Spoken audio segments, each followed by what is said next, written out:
Dream Productions is a spin-off series to the Inside Out movies, but is it worth your time?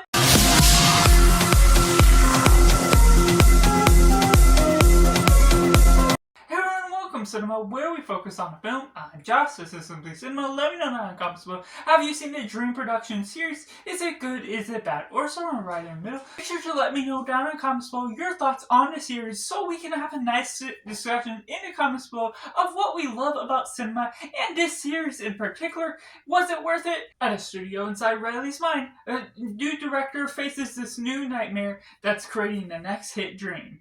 And getting right into positives, this film is just something that's really condensed down and broken apart into the series. I feel this is the right format for what we're getting out of it, broken up into 4 episodes, taking on a style that's almost sitcom-esque, or the camera follows the audience, what we're going on with the main characters, almost set in this different type of setup, which is unique to its own nature, but also as a co-respondent and essentially a Inside Out 1.5, because this takes place between the first and the second movie. It just really delivers on not only having the right tone that the first 2 movies deliver, but also having the right tone and a consistent tone that delivers on throughout this series. So if you have watched the first episode, and if you like it or if you don't, you're gonna know what to expect following along with the rest of the series. It's not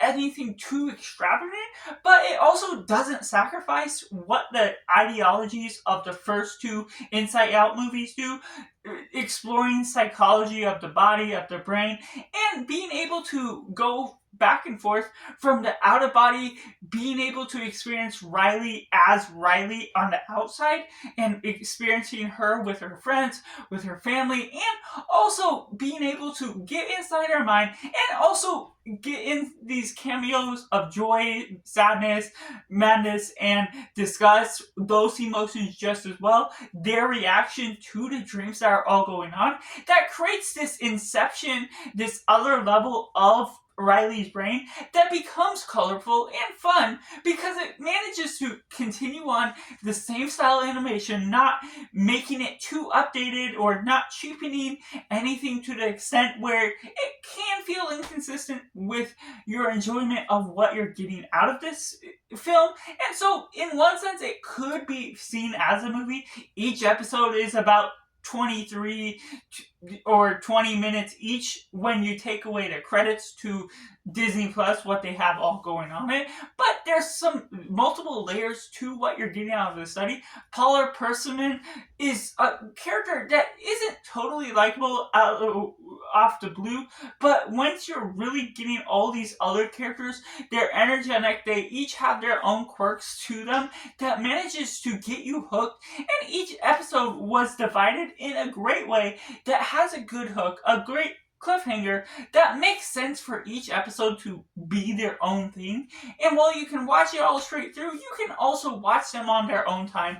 But it makes sense, of course, to watch it as a complete package eventually if you're just getting into the general gist of what this is experiencing and just exploring the psychology of dreams. It's not too forceful. It's just something that's able to understand for kids. It's not necessarily educational in the sense that you'll remember it immediately, but if you're familiar with the sense of what's going on with lucid dreams, with different sleepwalking, with different sleep patterns, you're going to recognize the term. And so it's not blindsiding people that are unaware of the psychology of dreams, how it all works, but it at the same time creates this nice story division where I'm able to enjoy what is all tackling with the directors, the love of cinema, and making it into movies, having different dream puns, but not necessarily having them be so hard and glaring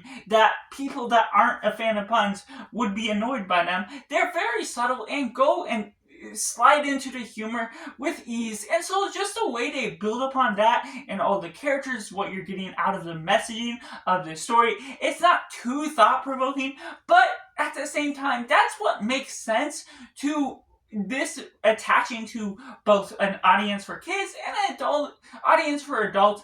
There's something that you get out of both sides because there's something in different age gaps that you'll be able to learn and understand things at different understandings, and some people at the very base level it's going to be entertaining, especially as a fan of the Inside and Out movies. And for me personally, I love psychology and know all these certain terms that go about along the way, so also adapting that into the love for cinema and interpreting it as directing movies and how they sort of create this Inception style surface thing that's almost meta and self-aware of creating these dreams that act as films, makes it so much more lively for the message and how it's all combining to come about along the way. And taking into mixed and negative aspects, there's something to be said that may need to be mentioned. If you're not a fan of the Inside Out movies, this may not be something for you because it still contains the proper tone,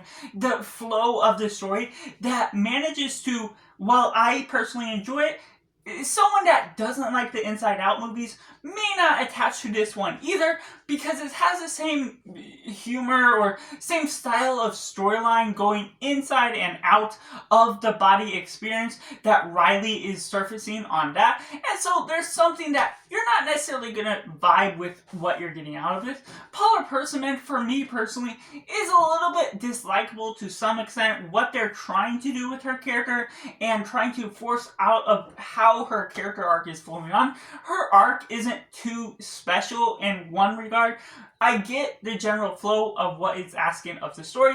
Some strings are pulled into the surface where it feels a little forced where they're taking her character. I'm not largely a fan of what all is going on to some measure, but I also was surprised by the general aspect of the show as a whole, so it sort of lands on both ends of the spectrum, more largely positive for what my take is on the story, the adaptation of what we're getting on it, because it feels close and relatively something that's my cup of tea to what we're getting in comparison to the Inside Out movies. Now, it doesn't feel like a movie you would see in the cinema, and so that's where it feels proper as a series, but I definitely don't feel it's time wasting unless, like I mentioned, you're not into the Inside Out movies to begin with. It's a cute, fun kid show that's sort of harmless for the stretch of what you're getting out of it, and it doesn't necessarily blindside people to the language or certain things that are coming about,